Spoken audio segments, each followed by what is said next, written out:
Huwag mong kalimutan mag-like, mag-subscribe, at pindutin mo na rin ang notification bell para lagi kang updated sa mga susunod ko pang video. So, tara guys, let's go! Hi guys, good morning. So kung napapansin nyo guys, ginagawa nga pala namin to guys, bubong itong kapitbahay ng ginagawa namin. So tagulan na kasi guys, kaya yung bubong guys binago namin, ididikit namin sa pader. At pagkatapos namin ididikit sa pader yung bubong, papalitan na namin para hindi pasukin ng ulan yung kalapit bahay na ginagawa namin. So kung napapansin nyo guys, binabaklas namin tong yero nitong kapitbahay. So ginagawa namin, ididikit lang namin siya ng bagya para pagpalitada namin matatakpan siya ng halo. Kahit dumulan, hindi siya papasukin sa loob.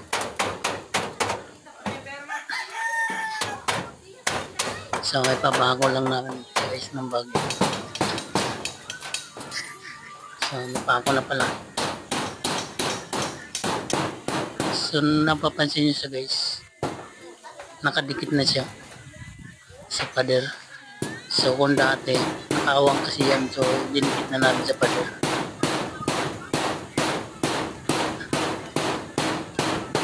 Tagulan na kasi.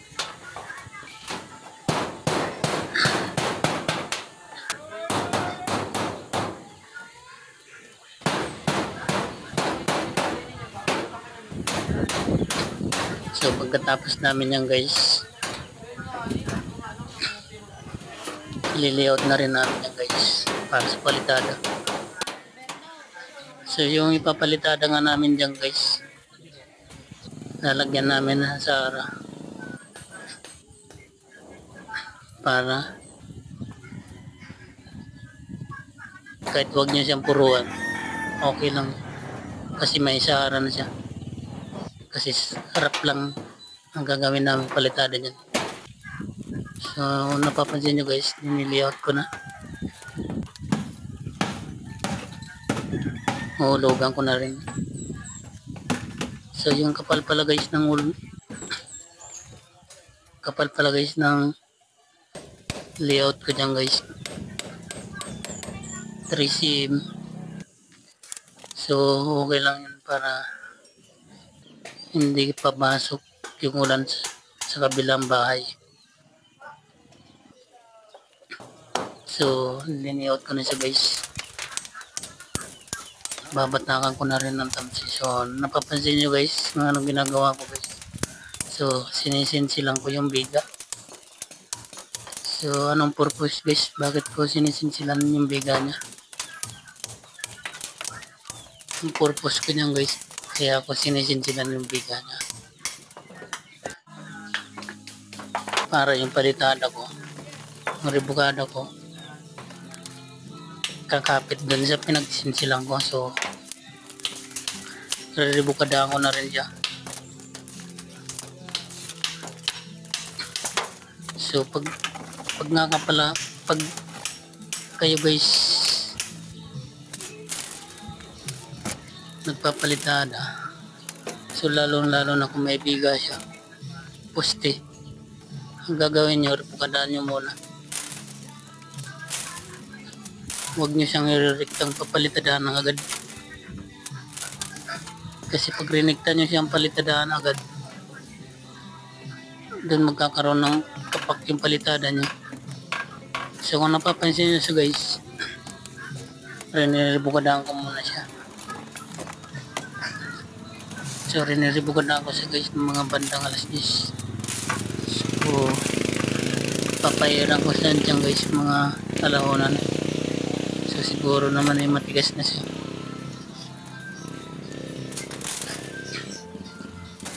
Yan guys, galing yung magre-rebukada sa isang poste, lalo na kung biga. Laking tulong yan sa pader natin. So kung napapansin nyo guys, pinapahiran ko na.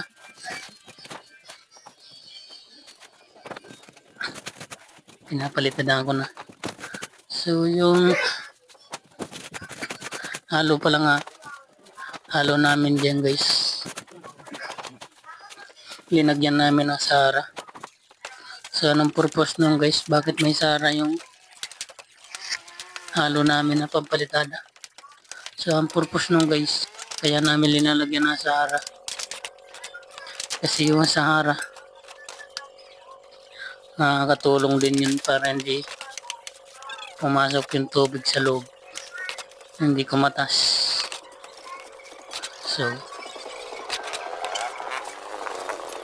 kahit trap lang siya, okay lang yun kasi may Sahara naman siya. So pag kayo guys naglalagay ng Sahara sa halo nyo, ang capacity ng Sahara, isang Sahara, isang supot na semento, tapos apat na sakong buhangin, na binistay, tapos isang supot na semento, tapos isang Sahara. Yung ang capacity guys ng Sahara. So kung naglalagay kayo ng Sahara guys,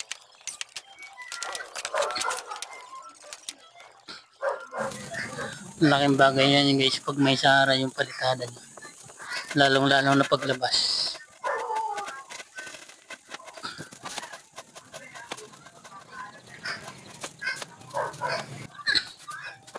Kasi kahit wala siyang puro, kahit trap lang siya, walang posibilidad, hindi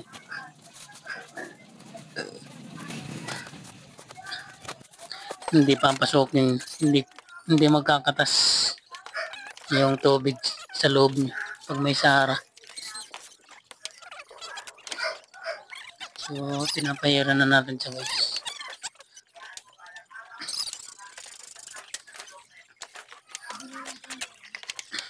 Yung halo nga pala namin dyan guys ay, kung napapansin nyo siya guys, hindi na siya katigasan. So pampahid na lang siya para yung halo natin kapit na kapit.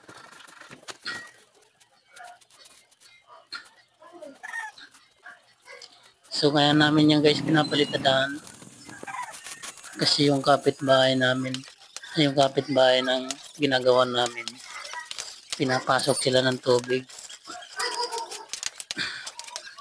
So kaya namin pinalitadaan yan para kahit umulan man, hindi sila papasokin ng tubig.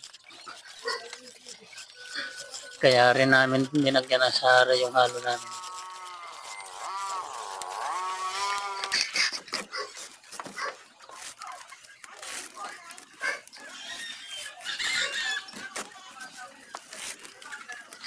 So kung napapansin nyo guys, dinarahan ko na siya. So may kaunting lubog-lubog na lang, papahiran ko pa rin siya.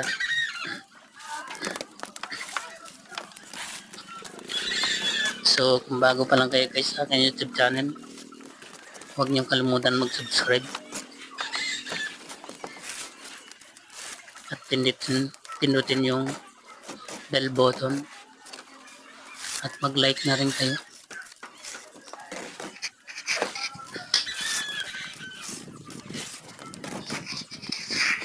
Then sa aking mga video, marami kayong matututunan.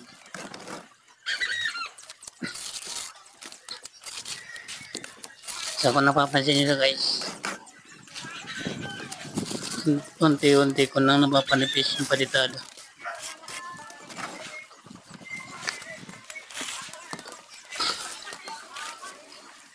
Minabadali ko na rin siya kasi masama yung panahon. Kaya kailangan matapos agad bago abutan kami ng ulan.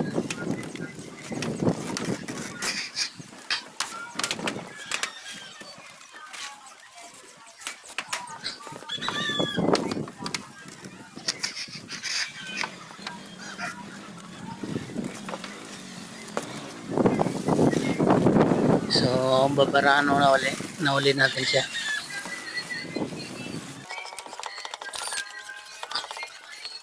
So, pag nagbabara kayo guys, unahin nyo muna yung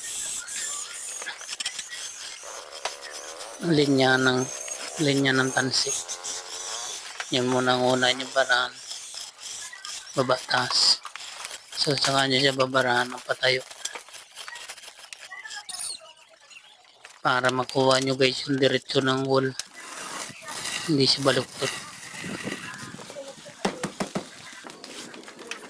So, kailangan lalapatan nyo muna sa tamsi niya ng bara bago nyo barahan patas.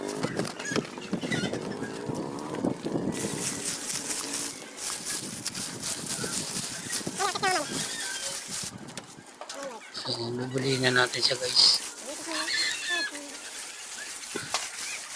Kasi baka tayo abutan pa ng ulan. So, bubulin na natin siya. Harap nga lang pala yan guys, hindi siya puro.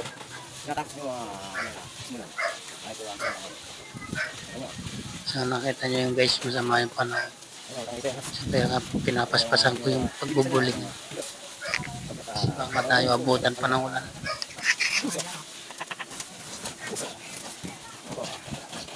Hindi ko lang natin itanong sa kanya kung nakakarap ko na si Jessica sa ang ating staff.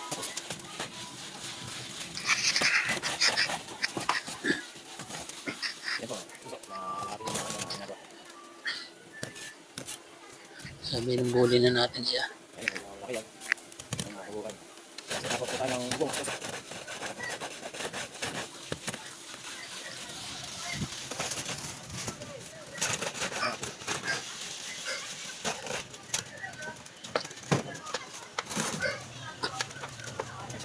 Nagpantala ano? Kaya po na ang tawag ko din ay Arabella, mga kapatid.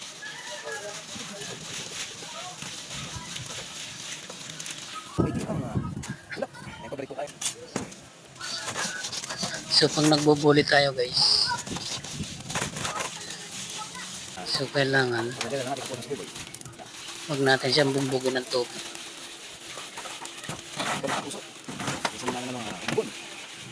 Para maiwasan natin yung putok-putok ng palitada. Nalalay lang siya. Lalo na kung malambot pa yung palitada nyo. Para maiwasan din natin yung kapak ng palitada. So nabuli na natin siya guys dyan banda. So tapos na pala tayo guys. So kung napapansin nyo, malinis na siya. Dininis na rin natin yung bubong.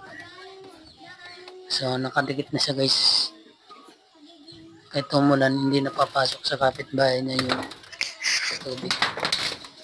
Kasi nabago na namin yung yero. Tsaka tapos pinalitan na namin. So yan na siya guys. Tapos na siya. So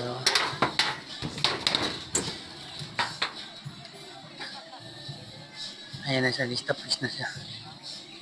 Pati yung bubong nalinis na rin.